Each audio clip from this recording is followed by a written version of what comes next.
میں نے اپنے بیٹے کو سفر پر جانے سے قبل ایک نصیحت کی تھی اور ایک دعا دی تھی۔ یہی نصیحت اور یہی دعا میں اپنی قوم کے تمام نوجوانوں کو کرنا چاہتا ہوں، دینا چاہتا ہوں۔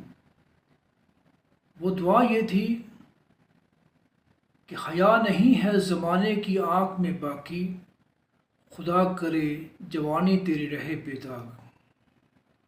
اور نصیحت یہ تھی کہ اللہ دیکھ رہا ہے۔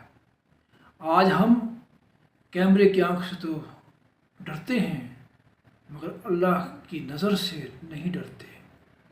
ہمارے دل میں جب ہر آن اور ہر گھڑی یہ تصور ہوگا کہ اللہ ہمیں دیکھ رہا ہے تو اس کے نتیجے میں ہم ہر برائی سے بچنے والے بن جائیں گے۔